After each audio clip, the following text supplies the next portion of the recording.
Nahnu nahkum bidhawahir wallahu yatawalla sarair. Ya. Hadis ini sebetulnya saya tidak mau keluarkan ya. Nanti tahun kemarin ini baru saya survei karena saya cari di kutubus sittah. Bukhari, Muslim, Abu Daud, Nasai, Tirmizi, itu enggak ada. Akhirnya saya temukan juga setelah menyisir buku hadis yang namanya Muwatta Malik. Bagi kita yang Ahlus Sunnah wal Jamaah, kitab Muwatta Malik itu adalah paralel sama dengan kitab-kitab yang saya sebutkan tadi. Di situ saya temukan dan saya senang sekali karena hadis ini sangat relevan dengan apa yang kita hadapi juga sekarang ini. Apa artinya hadis itu? Nahnu nahkum bidzawahir wallahu yatawallas sarair. Kita hanya menghukum apa yang tampak, jangan menghukum akidahnya orang, mau aliran sesat, mau aliran apapun juga, asal formalnya sudah bersyahadat, jangan dikorek-korek lagi.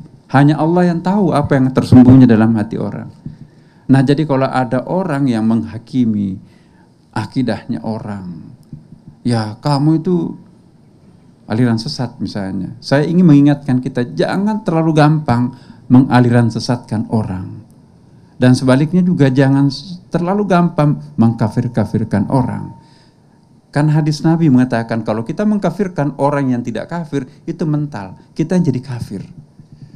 Tidak ada keuntungan untuk memvonis seseorang itu kafir atau sesat. Dalam masyarakat plural seperti kita, saya ingin mengingatkan sebuah ayat bahwa nggak mungkin kita akan bisa menyatukan umat dalam pengertian persatuan yang homogen. Ya. Ayatnya itu dalam surah An-Nahl ayat 93. Ya. Walau sya'allah la ja'alnakum ummatan wahidah. Jika seandainya Tuhan menghendaki, niscaya kalian akan dijadikan menjadi satu umat. Dalam ilmu balaghah bahasa Arab, kata-kata lau itu 99,9% itu nggak bakalan terjadi. Katakanlah mustahil terjadi. Jadi mustahil kita bisa menciptakan masyarakat yang homogen di atas permukaan bumi ini. Yang terjadi adalah masyarakat heterogen. Heterogenitas itu juga itu perlu bingkai dan itulah sebetulnya Bhinneka Tunggal Ika yang dicerminkan dalam Quran. Quran tidak pernah mengisyaratkan perlunya ada persatuan dalam pengertian homogenitas masyarakat. Ini Allah menggunakan lau. Seandainya Allah mengatakan idza, itu mutlak itu. Harus kita perjuangkan bagaimana menjadi satu kesatuan di kolom bumi ini hanya ada satu umat. Ya, tapi Allah menggunakan lau, tidak menggunakan idza. Kalau idza itu sebaliknya, wajib tuh. Dan itu pasti harus dilakukan. Tapi kalau Allah menggunakan in, itu 50-50%. Ada kemungkinan boleh, ada kemungkinan nggak boleh. Nah, pertanyaan kita membaca ayat ini, kalau orang faham bahasa Arab, insya Allah dia akan berkesimpulan tidak mutlak kita harus menciptakan suatu masyarakat yang homogen.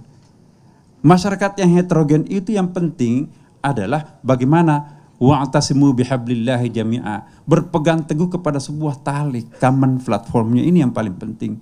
Kita di Indonesia tidak mungkin bisa menyatukan menjadi satu Indonesia yang utuh dalam pengertian homogen. Tetaplah menjadi sukunya masing-masing, tetapi yang paling penting adalah kita berpegang kepada sebuah tali universal yang kita ikuti. Inilah yang dimaksud wa'tasimu bihablillahi jami'a. Semuanya kalian harus berpegang teguh kepada hanya satu tali. Kalau kita di sini mungkin itulah Pancasila itu. Ini perintah Quran, bukan perintah siapa-siapa. Allahu Akbar, Allahu Akbar, Allahu Akbar, Allahu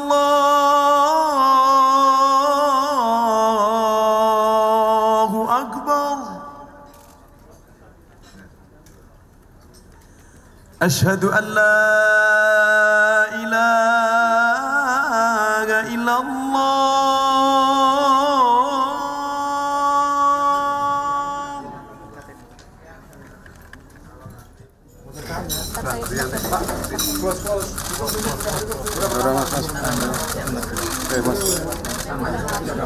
Bentar masih tahu nggak? Ya sebentar.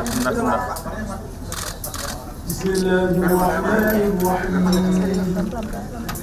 Alhamdulillahi Rabbil Alamin.